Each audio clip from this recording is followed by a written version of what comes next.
What's up? We're star railing. Get it? Because we're on the rail. Let me take a selfie real quick. Today I'm going to be going over team building tips for free-to-play players, and honestly just for everyone who plays Honkai Star Rail, but I want to use free-to-play teams as an example. Just please do keep in mind that this is going to be an account by account basis, and the team that I show you might not be just the best free-to-play team in the game, because honestly, we just don't have the knowledge. There are some tips in here that I really think will help you even double your damage in some instances, just depending on exactly how you're playing the teams that you're building and how you're deciding to build them. So with that being said, I'm Braxophone, and what is she doing? So there's a couple different concepts I want to talk about. One is type coverage. Basically, in Honkai Star Rail, you have a lot of content that requires you to play different types of characters, so that way you can break through their toughness bars. Enemy toughness bars can be a huge pain in the butt. They reduce the damage that you deal to the enemy to begin with, and if you're not using a character that has their weakness, they have a lot of damage resistance. By default, enemies resist 20% of whatever they're not weak to, and then with their toughness bar up, they also resist 10% of your damage overall. And so if you don't build around the fights that you're going to be in, you can struggle with that a lot. If you're fighting against something in simulated universe that recommends having something like wind, lightning, and fire, for example, then you're going to want to actually make sure you run at least 2 of 3 of those, and maybe even 3, just because that is more challenging content and you do need to build specifically to that. But for most overworld and for most of the content in the game, you can just do type coverage. You can have something like an ice character, you can have a wind character, physical character, and a lightning character, if that's how you decided to build your team, and that way you could deal with most of the content. But like I said, when you do get to the end game and you start getting to Forgotten Hall and the higher floors, it can be pretty tough to get by with an all-arounder build, and you're gonna have to build to more specific quotas. Just as an example, Forgotten Hall 3 has fire weakness on 3 of the enemies and wind weakness on the big bad guys, so you want to bring wind and fire. It's gonna be really important. Physical can be pretty helpful, but the boss is the biggest thing you have to worry about.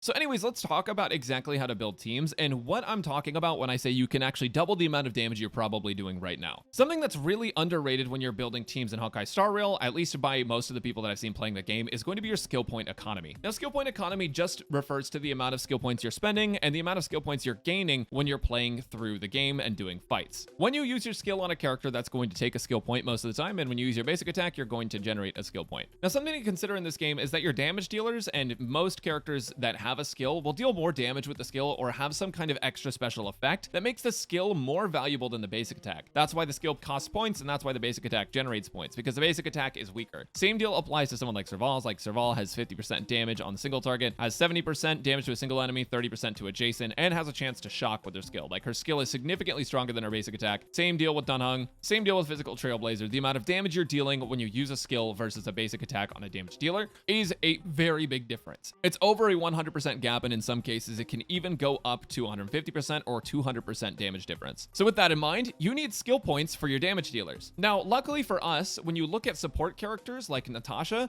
actually isn't built to deal a ton of damage, and she's built to use her skill to heal up your team. However, you don't always need her healing on cooldown. And so this means that support characters like Natasha are going to be able to generate skill points back to you. And this is something you've probably noticed, but maybe haven't put much thought into, or maybe you have, I don't actually know. But a lot of people don't think about the amount of skill points that they actually need to spend versus are spending. And honestly, if you're just casually playing through the game, you might not even notice that you're losing damage this way. But if you have to get around to Dunhung and you end up using his basic attack, and you get into that rotation of, oh no, I'm using his basic attack every single turn because I'm offset, you're losing out on a ton of damage. And the same thing applies to Serval. You're losing out on a ton of damage if you don't re-up her dots that allow her talent to proc and make her do more damage. So with that in mind, I'm going to use free-to-play characters to build a team and sort of show you exactly how the economy works and what you can sort of expect. I will say, because of how the content in this game works and how you kind of have to play reactively sometimes rather than proactively, not all teams are going to play out the same in every single scenario, and it is really, really hard to simulate something like this. So this is more of just a general overview and ideas of what you can do, and it might not be the best in every situation, but this is a team that I've really enjoyed using and that I really like before you get Fire Trailblazer, in which case you can sometimes replace March 7th with Fire Trailblazer, and that ends up being a really good option as well. But anyways, let's talk about it. Here we have this team of Dunhung, Serval, March 7th, and Natasha. So now on Pridwin, you can actually simulate teams and skill point cost and like speed, just to see how many attacks you can get. So in this simulation, I'm building Dunhung with speed, just because that's how you're probably going to end up building him. You get 2 more attacks over 7 cycles. Now you may not end up doing that, but just for the sake of this example video, I'm doing speed. Let's say we want him to use 8 skills, and he's going to end up using 2 basic attacks just for the skill point economy. He's still getting a very significant portion of his damage. And he's able to slow enemies, which means that you can actually get probably more attacks in than are simulated here. But then you have someone like Serval, who has 3 basic attacks used and 4 skills used. And now the reason I did did this is because you can actually proc shocked on enemies with her skill, and it's going to deal a lot of damage. But after that, her technique is going to trigger, which is going to deal bonus damage to already shocked enemies, even if you use something like her basic attack. So you don't necessarily have to always use her skill. Keep in mind, it will be a damage loss to use some basic attacks over some skills, but just for example, and to show you sort of what skill point economy is all about, I'm going to be doing this. This does not mean it's always right, just something to think about. Next up, we have Natasha, and hypothetically, she gets 7 attacks per 7 cycles, so we're going to use 4 basic attacks and 3 skills. That's 3 uses of her heal, 4 basic attacks. Ultimately, between taking damage and using all of these, she could probably get 2 ultimates, but it's going to depend on the content. But your healing should be fine because you also have March 7th, who's able to provide shield for you, and you may not actually need to heal that frequently. The same deal applies to March. You're actually going to use more basics than shields a lot of the time, unless you're in something like Simulated Universe, where you build preservation, and preservation gives you a bunch of buffs. Now, under this team setup,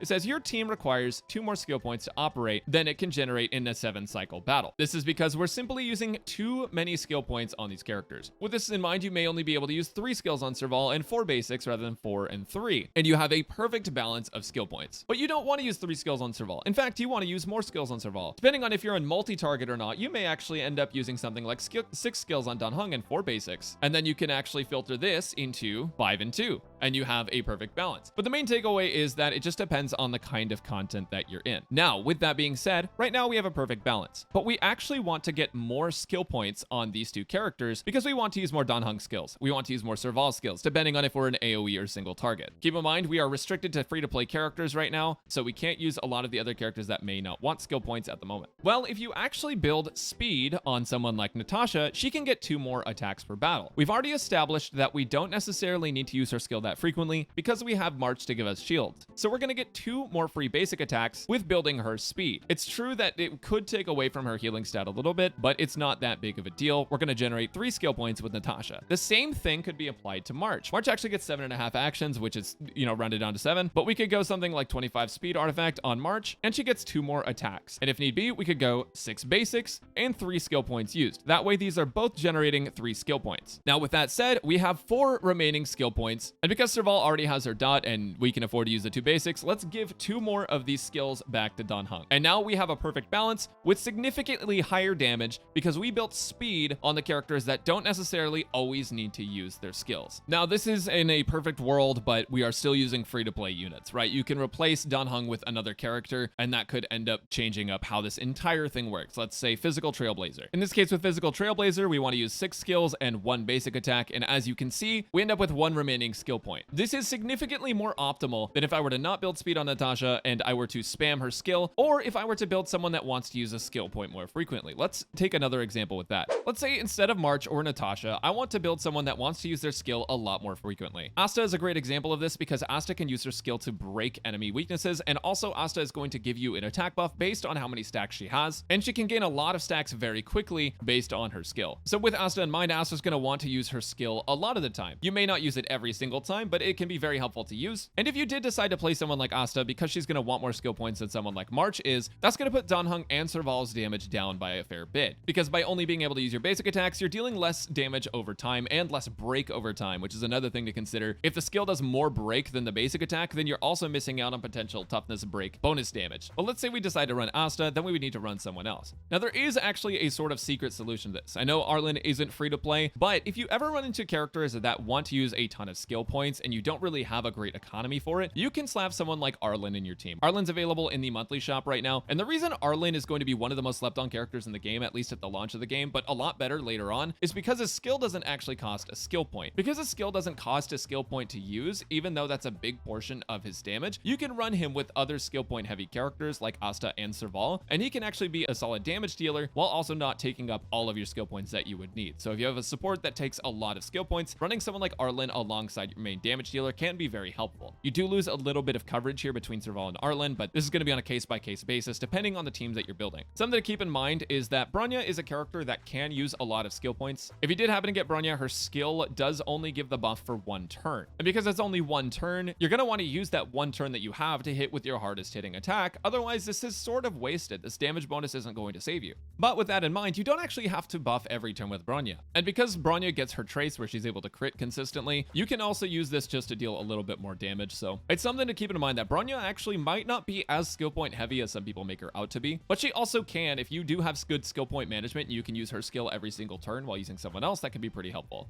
Let's go back to March. If you wanted to use someone else in this team, you could run another high damage single target damage dealer like Susong. I don't have Susong yet, but she's also a really skill point heavy damage dealer. So keep in mind, again, a lot of the solutions to free-to-play team building aren't going to be perfect. Like I said earlier, if when you get Fireblazer, you can replace March with Fireblazer, and that will be a different kind of coverage. And then you could use a different ice unit. Like if instead of Serval, if you wanted to, you could use Herta. Herta's damage output isn't nearly as good as Serval's, but if you just need that ice coverage and fire coverage, but you don't need lightning, Herta can be okay for that. And in Simulated Universe, she can be pretty good for that too. So just keep in mind, there's no perfect solution to any skill point problem because it depends on the content, it depends on the effects of your characters, and it's on such a team by team basis. But something that you should definitely be thinking about is how many skill points you're going to be expending between your characters. Supports don't necessarily need to always use their skill. If you have someone like Tingyun's buff lasts for 3 turns on her skill, and so you only need to use her skill maybe once every 3 turns if you want to buff your hyper carry. And small things like that can help you balance out your skill point economy to be able to attack and deal the highest damage possible with your damage dealers while also still providing yourself with shields and heals as necessary. Keep in mind, having a shielder and a healer isn't necessary for every single team, but it's the safest way to play for general team building and as you play through the game. And once you get to the higher levels of things, you can really optimize and start making glass cannon builds or even stall teams. Anyways, guys, I hope that was helpful. I know it was a ton of information to take in, and I know it can be kind of confusing, but I'll link the website in the description if you want to just simulate some things. Skill point economy is easily one of the biggest things to keep in mind when you're building a team because it directly affects the amount of damage that team is actually able to do, regardless of how much synergy there is between multiple characters. You could have 3 characters that work together incredibly well, but if they all cost skill points to use, you're not going to be able to use the highest damaging attack anyways, and it's going to all be for nothing. So if this was helpful, let me know down in the comments, and let me know if there's other videos you want to see me make. I am going to make more detailed team guides for each individual character, and I will be leaving free-to-play options and not free-to-play options in those as well. So subscribe if you want to see more, and yeah, I'll catch you guys later. I'm live on Twitch later, by the way, twitch.tv/Braxophone. Come say hi. Bye.